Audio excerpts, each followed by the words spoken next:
Bismillahirrahmanirrahim. Assalamualaikum warahmatullahi wabarakatuh. Innal hamdalillah nahmaduhu wa nastaghfiruh wa na'udzu billahi min shururi anfusina wa min sayyiati a'malina. May yahdihillahu fala mudhillalah wa may yudlil fala hadiyalah. Asyhadu an la ilaha illallah wahdahu la syarika lah wa asyhadu anna Muhammadan abdu wa rasuluh. Ya ayyuhalladzina amanu taqullaha haqqa tuqatih wa la tamutunna illa wa antum muslimun. Ya ayyuhan nasu taqu rabbakumul ladzi khalaqakum min nafsin wahidah wa khalaqa minha zawjaha wa bassa minhuma rijalan katsiran wa nisaa'a wattaqullaha alladzi tasaaluna bihi wal arham innallaha kana 'alaikum raqiba. Ya ayyuhalladzina amanu taqullaha wa qulu qawlan sadida yuslih lakum a'malakum wa yaghfir lakum dhunubakum wa may yuti'illaha wa rasulahu faqad faza fawzan 'azima. Amma ba'd, fa inna khairal hadits kalamullahi ta'ala wa khairal huda huda nabiyyina Muhammadin sallallahu alaihi wa ala alihi wasallam wa syarral umuri muhdatsatuha fa inna kulla muhdatsatin bid'ah wa kulla bid'atin dhalalah wa kulla dhalalatin finnar. A'adanallahu wa iyyakum minan nar. Ma'asyiral muslimin wal muslimat, bapak-bapak, ibu-ibu, orang tua kami yang kami hormati dan kami muliakan, al-ikhwa wal akhwat, sidang jamaah maghrib sekalian yang dirahmati oleh Allah Subhanahu wa taala. Alhamdulillah, kita senantiasa memanjatkan puji syukur kehadirat Allah Subhanahu wa taala atas segala limpahan nikmat dan curahan karunia yang tiada terhingga, sehingga kembali Allah Subhanahu wa taala mengizinkan kepada kita untuk bertemu dalam penghambaan yang mulia di dalam rumah Allah Subhanahu wa taala dalam menjalankan kewajiban kita sebagai umat Islam dengan menaikkan ibadah salat wajib dan dimudahkan menjalankannya dengan berjamaah. Dan kemudian Allah Subhanahu wa taala memberikan nikmat yang lainnya, ibadah, untuk berada terus menunggu waktu salat sebagai bentuk penghambaan yang lain sambil bermajelis ilmu, berzikir, mempelajari agama Allah Subhanahu wa taala. Yang kita harapkan semoga Allah Subhanahu wa taala menghitung dari seluruh amalan-amalan kita sebagai hal yang mendatangkan manfaat kelak di hari hisab, yang meninggikan derajat hamba-hambanya kelak. Karena Allah Subhanahu wa taala berfirman, "Walikullin darajatum mimma 'amilu." Dan bagi setiap manusia, bagi setiap hamba memperoleh derajat mimma amilu, dari apa yang mereka amalkan. Maka setiap amalan membuahkan derajat. Sebagaimana kita dengan ikhlas melangkahkan kaki kita menuju panggilan azan, menjawab seruan Allah Subhanahu wa taala, maka langkah kaki kita, setiap langkahnya mengangkat derajat di sisi Allah Subhanahu wa taala. Setiap langkahnya menghapuskan satu kesalahan. Maka ini adalah suatu keutamaan demi keutamaan Allah Subhanahu wa taala memudahkan kita untuk berkumpul di masjid ini beribadah, mendekatkan diri kepada Allah Subhanahu wa taala. Dan kita lanjutkan dari pembahasan kitab Ad-Durusul Muhimmah li'amatil ummah pelajaran-pelajaran penting untuk segenap umat, karya Syekh Abdul Aziz bin Abdullah bin Baz rahimahullahu ta'ala rahmatan wasi'ah. Dan kita telah selesai dari pembahasan surah Al-Zalzalah. Iya. Pada pembahasan surah Al-Zalzalah kita akan mengambil dan menarik kesimpulan dari pembahasan yang telah kita ambil. Dan mungkin akan ada tambahan faidah-faidah terkait dengan apa yang telah kita sebutkan. Pada pembahasan surah Al-Zalzalah, pembahasan yang pertama, faidah kesimpulan yang pertama tentang pengkhabaran Allah Subhanahu wa taala akan keadaan apa yang terjadi kelak di hari kebangkitan, di hari kiamat, tegaknya negeri akhirat, menandakan berakhirnya dunia dengan kehancuran alam semesta. Di sini Allah Subhanahu wa taala menggambarkan tentang kegoncangan bumi yang bergoncang dengan sangat keras, sangat dahsyat, yang tidak pernah bergoncang semisal itu. Dan kegoncangan pada hari kiamat menandakan akan keluarnya manusia dari alam kuburnya. Dan disebutkan akan keadaan-keadaan apa yang terjadi di atas muka bumi dari sebab kegoncangan yang akan terjadi kelak. Telah kita sebutkan beberapa gambaran-gambaran akan keadaan bumi tersebut. Iya. Bumi bergoncang dengan sangat kuat. Disebutkan di dalam beberapa tempat dalam Al-Qur'anul Karim. Di antaranya penggambaran pada surah Al-Waqi'ah. Al-Waqi'ah tentang keadaan terjadinya hari kiamat. Dinamakan dengan surah Al-Waqi'ah. Idza waqa'atil waqi'ah laisa liwaqa'atiha kadhibah khafidatur rafi'ah idza rujjatil ardu rajja. Iya. Idza waqa'atil waqi'ah, apabila telah terjadi al-waqi'ah, tegaknya hari kiamat. Laisa liwaqa'atiha kadhibah, yang mana tidak ada kedustaan terhadap terjadinya hari kiamat tersebut. Khafidatur rafi'ah, yang mana hari kiamat khafidah, dia merendahkan segolongan manusia, dan dia rafi'ah, meninggikan segolongan manusia yang lainnya.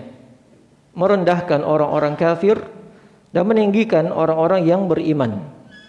Kemudian disebutkan awal kali penyebutan tentang kejadian hari kiamat, Allah menyebutkan tentang keadaan bumi. Idza rujjatil ardu rajja, apabila bumi rujjat, yakni digoncangkan, yakni bergetar. Rajja, dengan betul-betul bergetar dan bergoncang dengan sangat dahsyat. 6. Ayat ini semisal dengan idza zulzilatil ardu zilzalaha. Dari si mana kesamaannya? Dilihat dari kesamaan makna yang terdapat pada ayat tersebut. Idza zulzilatil ardu zilzalaha semisal dengan wa idza rujjatil ardu rajja. Kemudian disebutkan dengan kegoncangan yang sangat dahsyat karena pengulangan kata kerja yang terdapat pada kedua ayat tadi. Kalau tadi dalam surah Al-Zalzalah, idza zulzilatil ardu zilzalaha, pengulangan zilzal. Adapun dalam surah Al-Waqi'ah ayat keempat, apa yang terjadi pengulangan? Siapa yang tangkap? Rujjatil ardu rajja. Pengulangan kalimat rajja.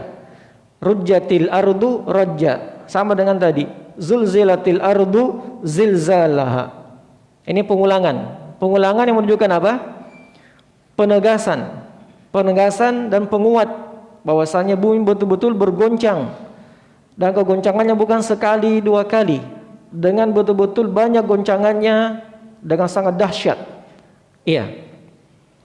Kemudian gambaran-gambaran manusia yang ada di muka bumi ketika bumi ini bergoncang dengan sangat dahsyat yang tidak pernah bergoncang semisal itu, telah kita sebutkan ada beberapa gambaran manusia pada saat itu. Ada ingat manusia akan apa?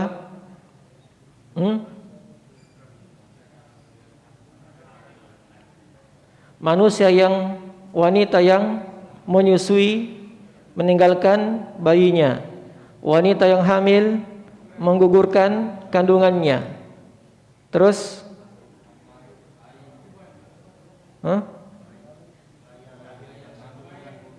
bayi yang lahir atau anak-anak langsung beruban.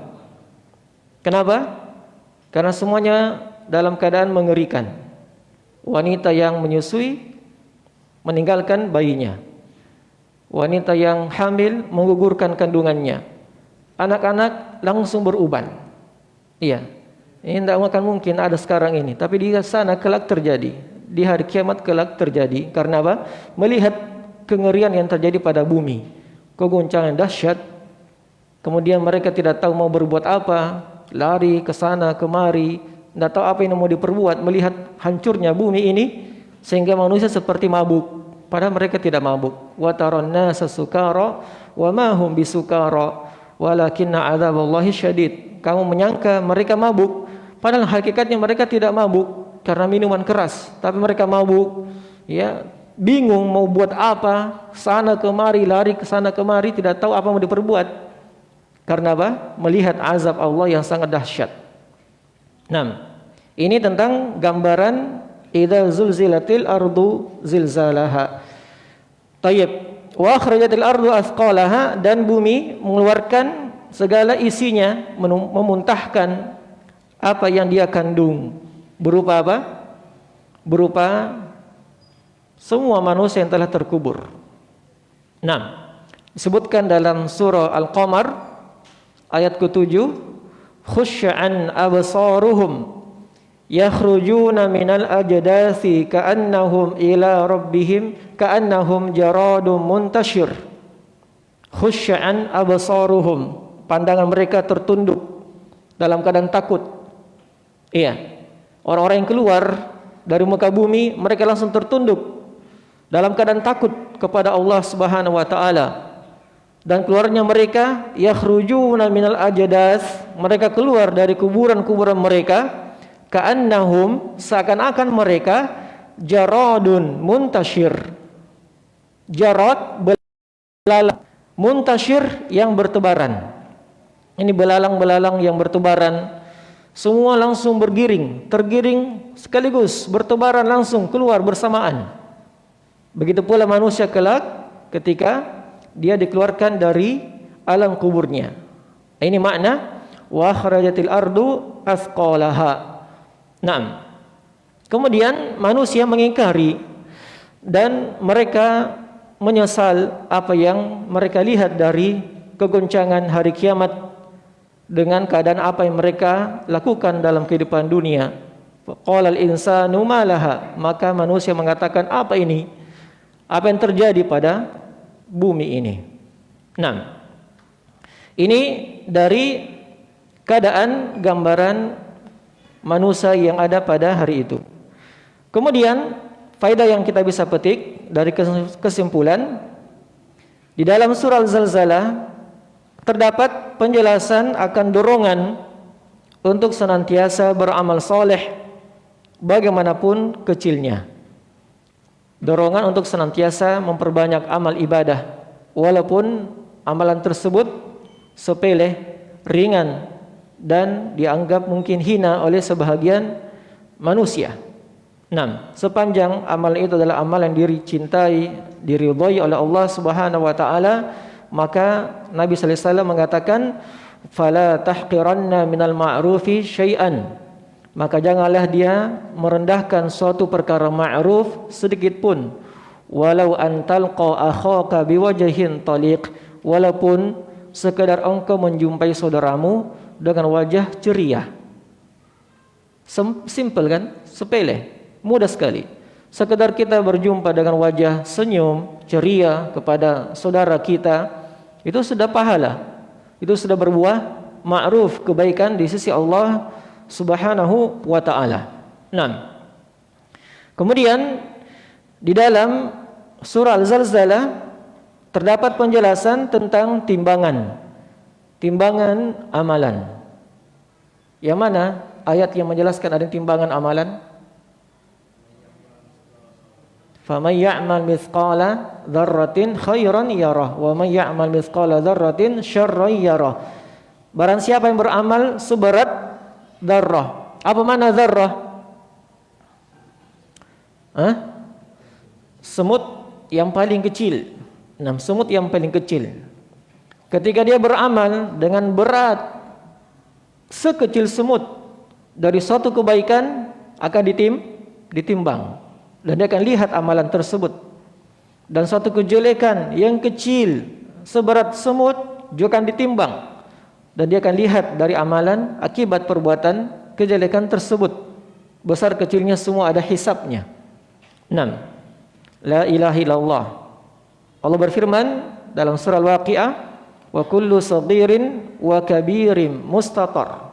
Setiap yang kecil, apalagi yang besar, mustatar, semua tertuliskan, tercatatkan amalan ibadah manusia, yang kecil maupun yang besar. 6. Kemudian dalam ayat ini penjelasan tentang adanya hakikat apa yang akan ditimbang.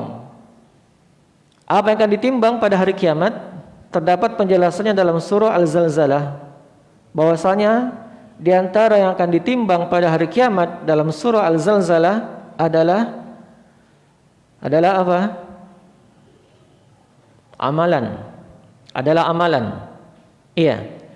Dan dalam masalah ini tentang apa yang akan ditimbang di mizan. Mizan, timbangan. Nama timbangan kelak, mizan. Apa yang ditimbang di hari kiamat? Ini ada tiga pendapat di kalangan para ulama. Pendapat yang pertama menyebutkan bahwasanya yang ditimbang pada hari kiamat adalah amalan. Seluruh amalan, besar dan kecil, akan ditimbang oleh Allah Subhanahu wa ta'ala pada hari kiamat. Pendapat yang kedua mengatakan yang ditimbang pada hari kiamat adalah buku catatan amalan.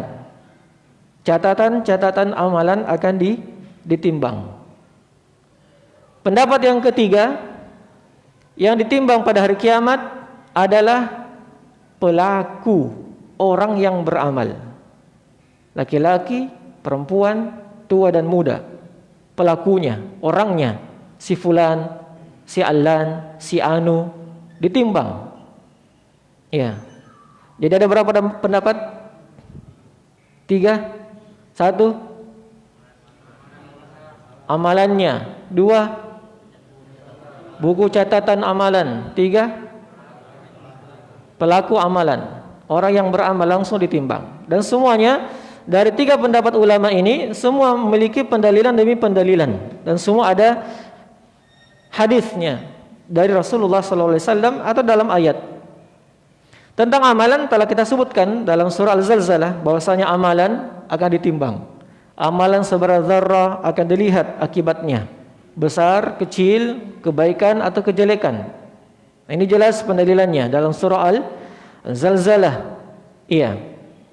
Kemudian pendapat yang kedua bahwasanya ditimbang pada hari kiamat adalah buku catatan amalan. Dalilnya berdasarkan kisah yang disebutkan oleh Rasulullah SAW tentang hamba yang datang pada hari kiamat dengan lembaran catatan dosa demi dosa sebanyak 99 catatan dosa. Iya. Satu lembaran catatan maddal basar, sejauh mata memandang. Satu lembaran catatan ini sejauh mata memandang, sementara tadi dia memiliki 99, menunjukkan betapa banyak dosa-dosa yang diperbuat oleh hamba ini, dengan semua dosa-dosa kejelekan yang dia perbuat. Namun Allah Subhanahu wa taala sama sekali pada hari kiamat meletakkan timbangan seadil-adilnya. Tidak ada sesuatu yang luput dari amalan kebaikan atau kejelekan, semua akan dihisap. Maka ditanya hamba ini, alaka hasanah, apakah kamu punya kebaikan? Hamba ini melihat, karena melihat catatan yang sangat banyak dari dosa-dosanya diperlihatkan pada hari kiamat, dia merasa tidak punya catatan kebaikan. La ya Rabb, dia mengatakan, tidak sama sekali wahai Rabbi, saya tidak tahu punya amalan kebaikan, karena dia pelaku dosa. Nah, namun Allah Subhanahu wa taala, innallaha la yadhlimu mithqala dzarratin. Sungguh Allah Subhanahu wa taala sama sekali tidak menzalimi walaupun seberat semut kecil. Tidak akan dizalimi hamba. Maka ternyata didatangkan baginya bitaqah. Didatangkan baginya kartu kecil. Ini nama bitaqah. Dalam bahasa Arab disebutkan seperti KTP, bitaqah syakhsiyah, itu dengan kalimat bitaqah, menunjukkan kecilnya kartu itu. Maka ternyata kartu kecil ini terdapat di dalamnya amalan hamba ini, yaitu amalan fiha la ilaha illallah. Di dalam kalimat itu, dalam kartu kecil itu terdapat kalimat la ilaha illallah, kalimatut tauhid. Maka hamba ini mengatakan, ya Rabb, ma hadhil bitaqah, ma hadhis sijillat, wahai Rabbi, wahai Tuhanku, apa perbandingannya kartu kecil ini dengan lembaran catatan dosa yang begitu banyak sejauh mata memandang? Maka dikatakan kepadanya, innaka la tuzlamu syai'a, sungguh engkau tidak akan zalimi sedikit pun. Thumma tuzanul bitaqah fi kiffah wasijillat fi kiffah, maka diletakkanlah kartu bitaqah di neraca timbangan, dan sijillah, lembaran-lembaran dosanya, di neraca timbangan yang lain. Harus ditegakkan timbangan, harus dihisap semuanya. 6. Kemudian kata Nabi sallallahu alaihi wasallam, fatarjah bihinnal bitaqah wa hiya la ilaha illallah, maka dengan hal tersebut beratlah kalimat kartu bitaqah karena adanya kalimat la ilaha illallah. Wa tashat sijillat, dan lembaran-lembaran ini tashat, dikatakan tashat, berterbangan karena ringannya. Berterbangan karena ringannya lembaran-lembaran dosanya, karena tidak bisa memandingi beratnya kalimatut tauhid yang ada pada hamba ini. Iya, tentunya karena dia mentauhidkan Allah Subhanahu wa taala, tidak pernah berbuat syirik, mengikhlaskan ibadahnya kepada Allah Subhanahu wa taala. 6. Maka hal itu mendatangkan kebaikan untuk dirinya dan dia diselamatkan oleh Allah Subhanahu wa taala. Ini menunjukkan bahwasanya bahwasanya terkadang yang ditimbang adalah catatan amalan-amalan hamba. Ini pendapat yang kedua. Pendapat yang ketiga, apa yang ditimbang? Pelaku yang beramal. 6. Yang beramal pun juga akan ditimbang oleh Allah Subhanahu wa taala menurut pendapat segolongan ulama. 6. Berdasarkan hadis Nabi sallallahu alaihi wasallam, ketika para sahabat mereka melihat betis dari Abdullah ibn Mas'ud radhiyallahu taala anhu yang sangat kurus dan sangat kecil, bertiup angin membuat sebahagian pakaian menyingkap betis kaki Abdullah bin Mas'ud, dan teman-temannya para sahabat yang lain tertawa. Secara tabiat melihat sesuatu yang lain dari biasanya, mereka tertawa. Maka Nabi menegur para sahabat, mimma tadhakun, karena apa kalian tertawa? Au mimma ta'jabun, karena apa kalian merasa takjub? Maka Nabi membenarkan, meluruskan apa yang sebenarnya. Walladzi nafsi biyadihi inna saqaihi fil mizan athqalu min Uhud. Demi Allah yang jiwa saya berada di tangannya, sungguh kedua betis Abdullah bin Mas'ud ini di timbangan kelak di mizan, dua betisnya, dua kakinya athqal min Uhud, lebih berat daripada gunung Uhud. Nah, ini dikeluarkan oleh Imam Ahmad dan disahihkan oleh Syekh Albani rahimahullahu taala.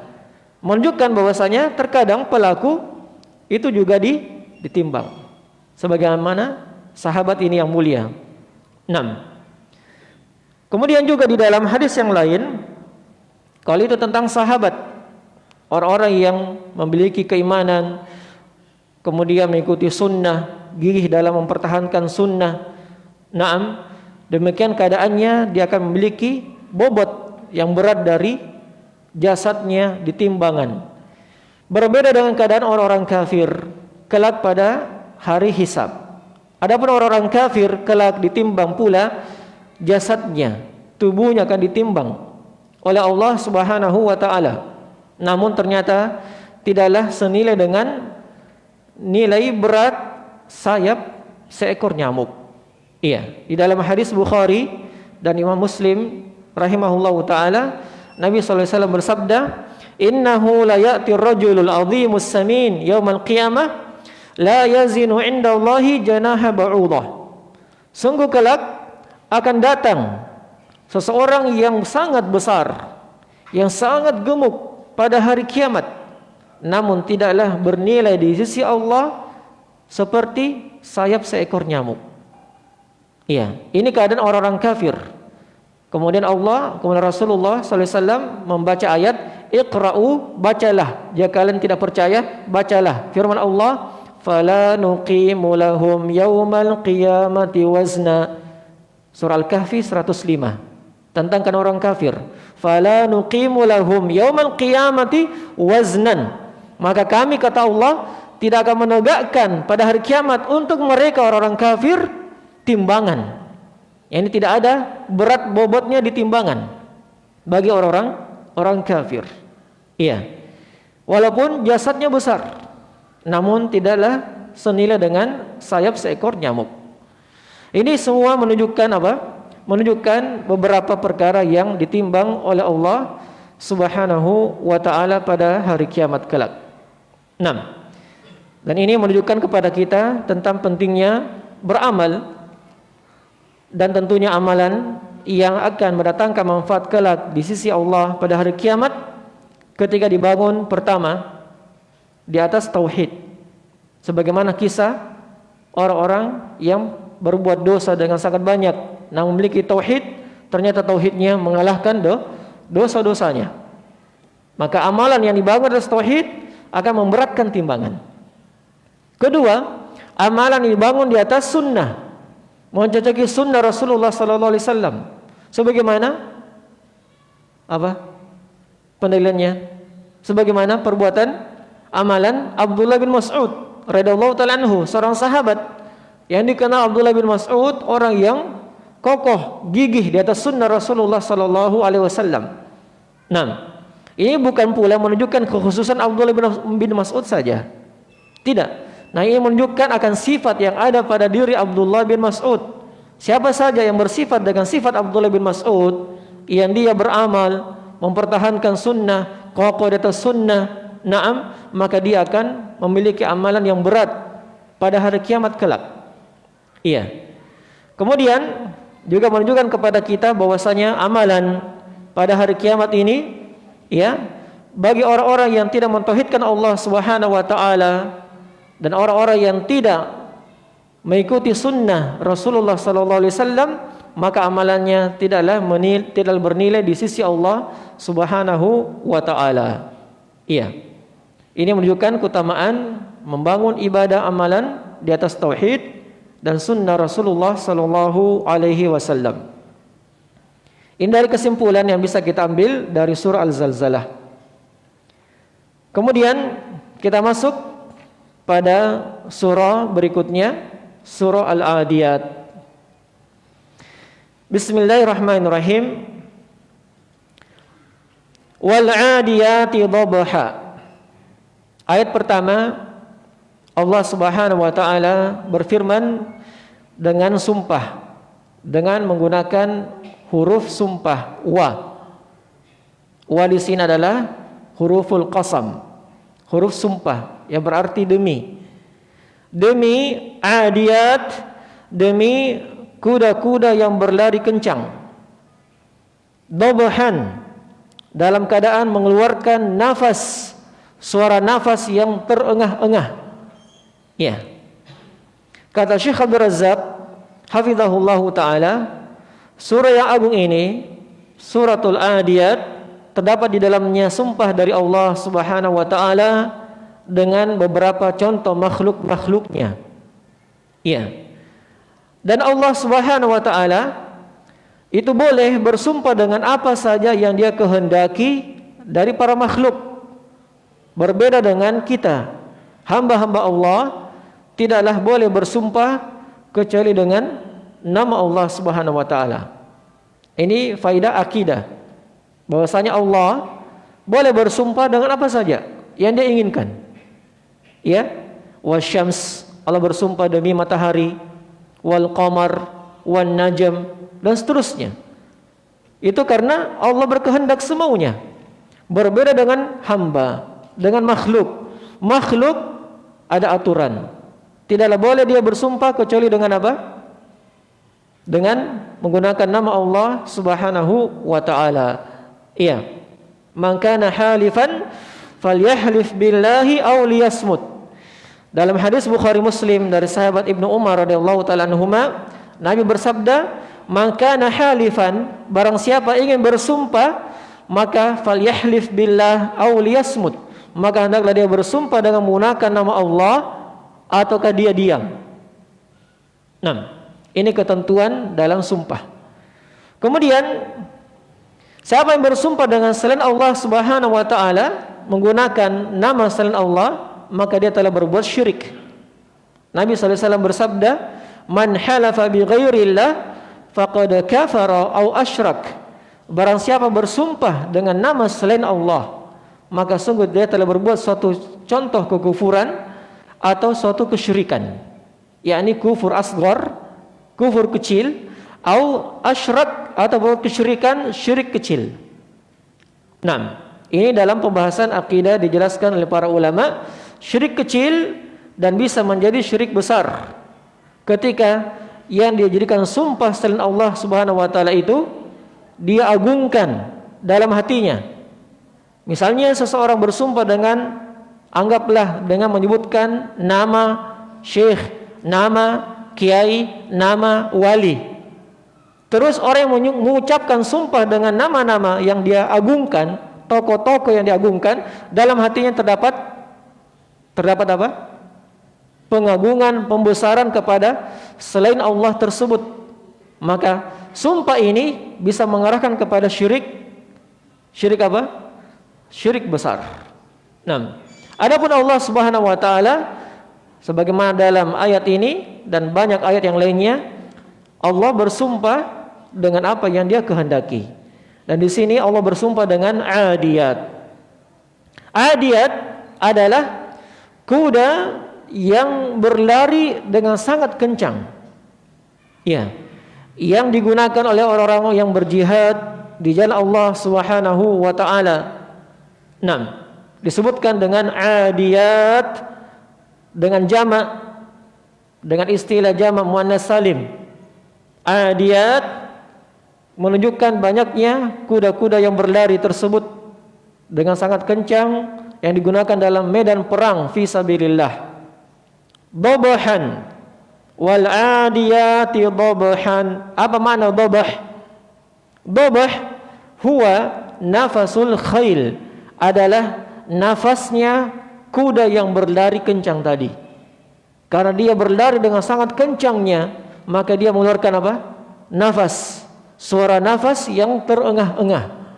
6. Di sini ya penggambaran tentang makhluk yang sangat mulia ini. Dan ketika Allah Subhanahu wa taala bersumpah dengan suatu makhluk, maka ada kaidah. Apa kaidahnya? pengagungan pada contoh makhluk itu, pembesaran penyebutan suatu makhluk dijadikan sumpah oleh Allah Subhanahu wa taala. Karena apa? Allah ingin kepada kita melihat bagaimana keagungan dan kebesaran apa yang Allah bersumpah dengannya. Semisal kuda-kuda perang tadi. Ya. Mengapa kita besarkan?